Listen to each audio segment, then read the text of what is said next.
Hello friends, आज हम देखते हैं human development index HDI in short form कि हमें कैसे हेल्पफुल कर ये हमारे सारे जो हमारे कॉम्पिटिटिव एग्ज़ाम होते हैं उन सब में हमारा जो HDI है उनसे रिलेटेड कैसे क्वेश्चन पूछे जाते हैं, उन्हीं से रिलेटेड हमारा जो मैटर है वो आज हम देखेंगे।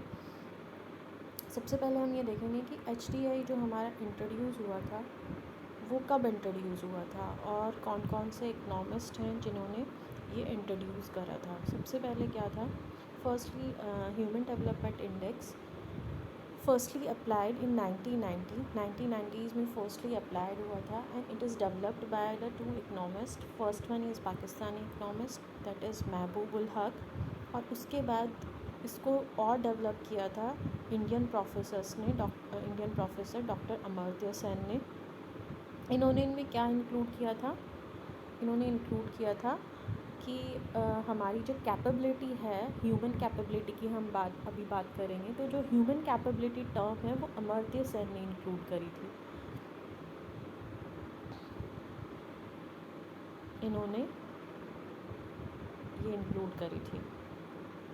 ओके, देन फिर हम देखेंगे कि हमारा जो ह्यूमन डेवलपमेंट इंडेक्स होता है that is the device which measure the improvement of the human capabilities. ये ह्यूमन कैपेबिलिटीज़ जो हैं वो हमारे 3 कंपोनेंट्स पर डिपेंड करता है। वो क्या कंपोनेंट्स हैं हमारे? First one equality of opportunity, कि सभी को इक्वल अपॉर्चुनिटी मिल रही है या नहीं। इक्वालिटी ऑफ अपॉर्चुनिटी का मतलब है कि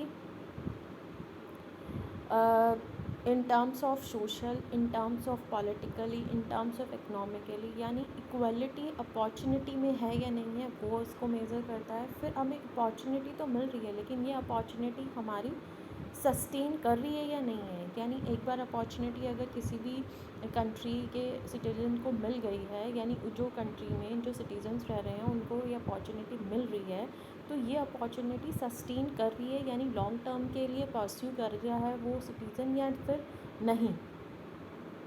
तो ये सस्टेनेबिलिटी अपॉर्चुनिटी में भी देखनी है। Then third component of the HDI index is employment of people. Employment of the people is the best indicator of the development. ये हमारा क्या इंडिकेट करता है? ये हमारा इंडिकेट करता है कि कैसे हमारा जो पार्टिसिपेशन हो रहा है हमारे सिटीजन्स का, वो डेवलपमेंट में पार्टिसिपेशन कर रहे हैं या नहीं कर रहे हैं, वो हम यहाँ देखेंगे। ठीक है, चलिए उसके बाद फिर हम देखते हैं कि ये जो हमारे 3 कंपोनेंट्स हैं वो 3 कंपोनेंट्स हमारे जो हमारी ह्यूमन कैपेबिलिटीज़ के 3 कंपोनेंट्स हैं वो कंपोनेंट्स हमारे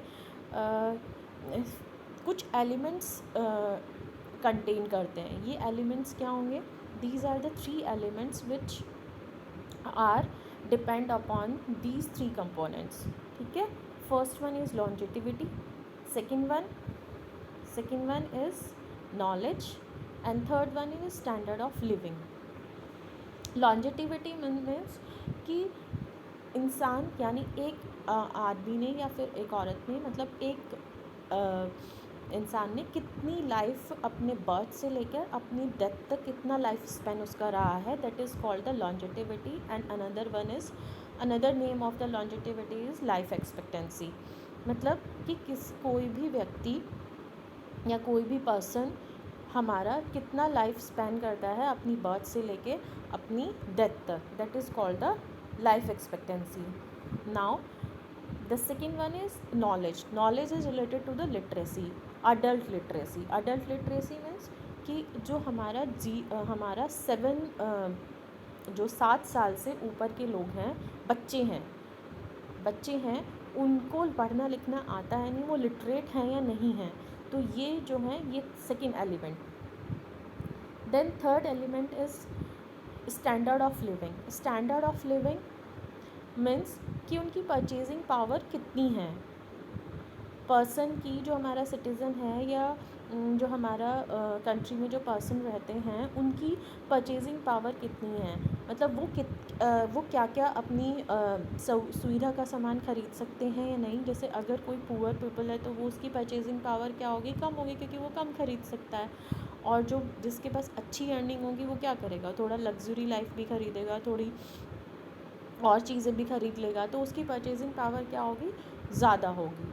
ठीक है, मतलब उसके पास परचेजिंग पावर का मतलब है कि किसी के पास कितना पैसा है। फिर उसके बाद हम नेक्स्ट देखते हैं कि जो हमारा HDI इंडेक्स है वो हमारे जो HDI इंडेक्स है वो कौन कौन पब्लिश कोई जो हमारा वर्ल्ड के ऑर्गेनाइजेशन है उन ऑर्गेनाइजेशंस में से वो कौन कौन से ऑर्गेनाइजेशन हैं जो कंट्रीब्यूट करते हैं डेवलपमेंट के लिए, HDI इंडेक्स डेवलपमेंट के लिए। वो कौन कौन से हैं, World Resource Institute, first one is World Resource Institute, second one is UNEP यानी United Nation Environment Programme, third one is United Nation Development Programme and fourth one is World Bank. देखिए क्या होता है कि हमारे जो HDI है वो हमारे जो 4 इंटरनेशनल ऑर्गेनाइजेशन हैं इनके कोलैबोरेशन से they work on HDI to develop the HDI। ठीक है, लेकिन सबसे बड़ी बात ये है कि ये वर्क तो करते हैं 4 इंस्टीट्यूट, लेकिन पब्लिश कौन करता है इनमें, UNDP। कब से पब्लिश करता है, HDI publish by UNDP since 1990 annually. HDI जो है 1990 से अभी तक एनुअली पब्लिश किया जाता है। कौन पब्लिश करता है, UNDP। अब ये जो है पूरा प्रॉपरली जो हमारा HDI है ये किस लिए आया था, बेसिकली ये आया था कि हम अपने सिटीज़न्स के लिए, कि किसी भी कंट्री के सिटीज़न्स का या किसी भी कंट्री के बेस हम देख सकें कि वहाँ का इकोनॉमिक डेवलपमेंट कितना हुआ है, साथ ही साथ उनका सोशल डेवलपमेंट कितना हुआ है। मतलब किसी भी कंट्री का डेवलपमेंट देखने के लिए हमारे बेसिकली 2 कंपोनेंट्स काम आते हैं और ये कंपोनेंट्स इन सारे एलिमेंट्स पर डिपेंड करते हैं। और ये 2 मेन कंपोनेंट्स कौन से होते हैं, first one is social and second one is economic.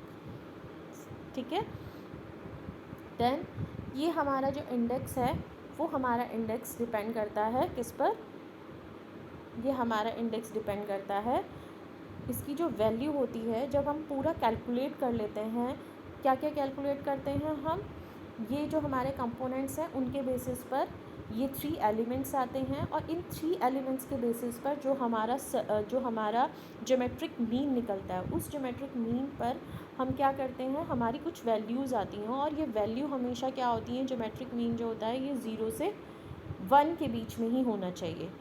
इसकी जो वैल्यू आएगी वो 0 से 1 के बीच में आती है। मतलब किसी भी कंट्री का जो स्कोर होगा वो 0 से 1 के बीच में होगा। मीन्स अगर 0 होता है, अगर हमारी 0 वैल्यू आती है तो 0 वैल्यू में क्या हो जाता है, 0 वैल्यू में हो जाता है कि वो बहुत लेस डेवलप्ड कंट्री है। और अगर 1 के आसपास आता है तो 1 के आसपास का मतलब होता है नियर अबाउट 1 होता है तो वो बहुत अच्छा डेवलप्ड कंट्री है। देन इसके बेसिस पर इन्होंने क्या करा था कि 4 कैटेगरीज डिवाइड करी थी। दीज 4 कैटेगरीज आर देयर, कौन कौन सी हमारी, वेरी हाई कैटेगरी, मीडियम और लो। अब वेरी हाई में क्या होता है, अगर आपका 0.880 से कम होती है वैल्यू तो आपकी हाई में आता है, और 0.770 से 0.79 के बीच में आता है तो हाई में आता है। मीडियम हो जाता है हमारा 0.550 से 0.69, और लो हो जाता है हमारा अगर लेस देन 0.549 से लेस देन होता है तो आपका क्या हो जाता है, आपका लो कैटेगरी में आ जाता है। इसी के बेसिस पर ये एनुअली अपनी रिपोर्ट निकालते हैं। तो 2021 में भी इन्होंने अपनी रिपोर्ट पब्लिश करी और उस रिपोर्ट में इन्होंने बताया कि जो वर्ल्ड का एवरेज HDI है वो 0.73 है, मीन्स कि हाई से रिलेटेड है। ठीक है, हाई कैटेगरी में आता है वर्ल्ड का पूरा HDI वाला। सबसे हाईएस्ट जो इसमें कंट्री आता है जिसका स्कोर बहुत अच्छा है उसमें कौन आता है, स्विट्ज़रलैंड।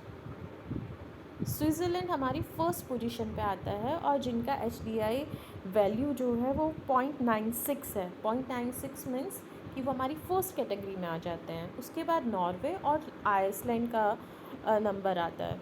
देन जो साउथ सूडान है वो सबसे लोएस्ट में आते हैं, जो लोएस्ट कैटेगरी में आते हैं, जिनका HDI स्कोर बहुत लोएस्ट है। सबसे लोएस्ट जिसका HDI स्कोर है वो साउथ सूडान का है।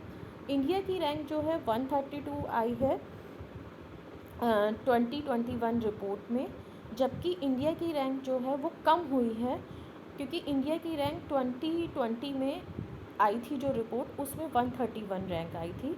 ये सब डिक्लाइन हुआ है। वो डिक्लाइन इसलिए हुआ है, वो एक्चुअली में क्या हुआ है कि जितना भी HDI का जितने भी कंट्री आते हैं, वो कितनी कंट्री आते हैं, 191 कंट्री आते हैं जिसका ये मेज़र किया जाता है। इसमें क्या होता है कि ये इसलिए मोस्ट कंट्रीज़ का क्या हुआ है, डिक्लाइन रजिस्टर करा गया है 2021 रिपोर्ट में, क्योंकि ये पैंडेमिक और इन सब की वजह से।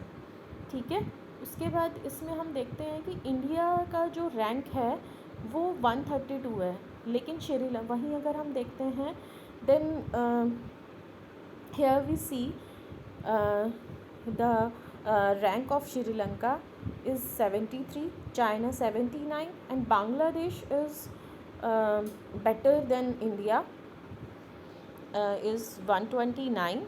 Bhutan also is better than India, 127.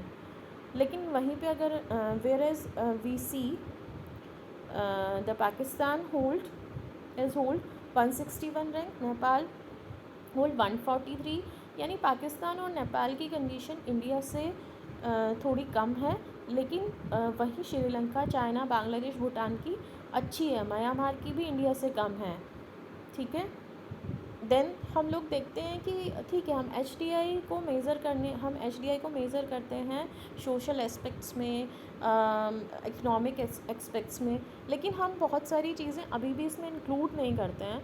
तो हम लोगों को इसमें क्या प्रॉब्लम आई है, जो अभी हम रिसेंटली हम लोगों ने मतलब जो हमने काउंट तो कर लिया है, स्कोर भी देख लिया है कि डेवलप्ड है, ये अंडर डेवलप्ड है, या फिर इसका स्कोर इतना अच्छा नहीं है, लेकिन फिर भी हम देखते हैं कि इसमें कौन सी चीज़ें कंसीडर नहीं करी गई हैं। कोई चीज़ें इसमें नहीं लिखी गई हैं। वो कौन सी चीज़ें हैं मेन जो हमने टेक्निकल डेवलपमेंट है, जो अभी रिसेंटली बहुत हाइप पे आया है, वो हम लोगों ने इसमें इंक्लूड नहीं किया है। जबकि 1990 के बाद से तो टेक्नोलॉजी बहुत डेवलप हुई है, तब भी हम लोगों ने इसको ह्यूमन सिविलाइजेशन को हमने इसमें कंसीडर नहीं करा है। ठीक है, उसके बाद हमने कंट्री के डेवलपमेंट को, हमने इंडिविजुअल डेवलपमेंट को देखा है, लेकिन हमने ग्लोबल पर्सपेक्टिव्स में कंट्री के डेवलपमेंट को मेज़र नहीं किया है। ये सारी चीज़ें हम HDI में इंक्लूड नहीं करते हैं। Okay friends, I think it's helpful for all competitive exam, and I think I have covered all these points to related the HDI. Thank you for watching. Thank you friends.